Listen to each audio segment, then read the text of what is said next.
Hey runners, I'm at the Dore Theater, and on February 7th, ASTA, the Association of Student Theatrical Artists, along with Impulse Theater, will be presenting a special reading of the play Feliz by Michael Mejia. I wrote a one-act back in the spring of 2009 in a playwriting class that I felt like I had hit a new level in my writing. And I showed it to a couple of people, and they said that they felt like there was a lot more story that needed to be told.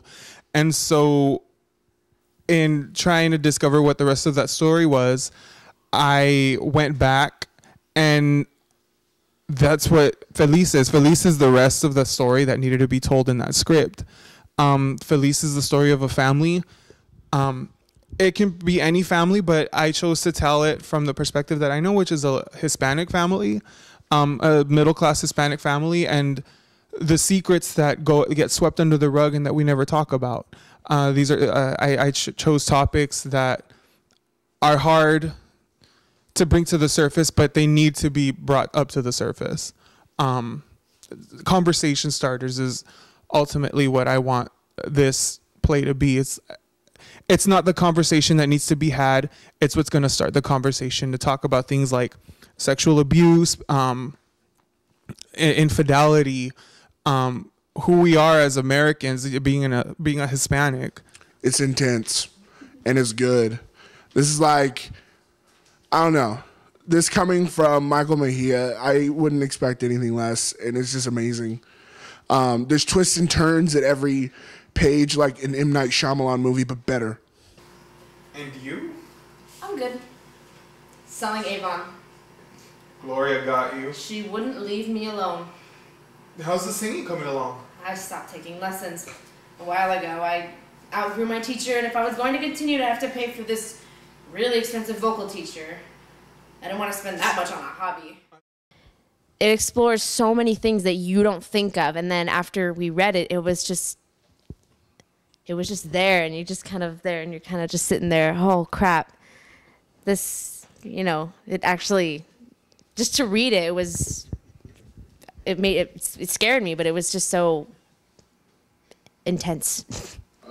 The way that it ends, it's just so, nothing's finished.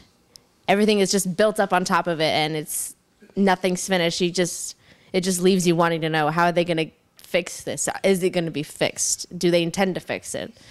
It's so intense.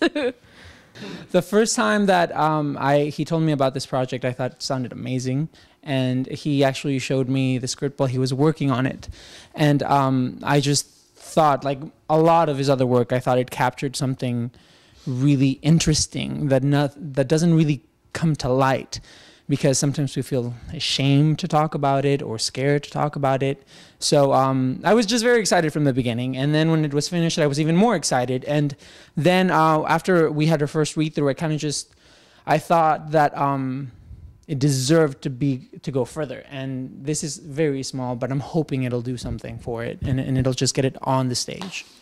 In all reality, I want as many people as possible to see the play, and I'd love to hear people's reactions to it, whether they liked it, loved it, hated it, never want to see me again. I don't care. I just want to know what they felt, because I want to know if they felt something.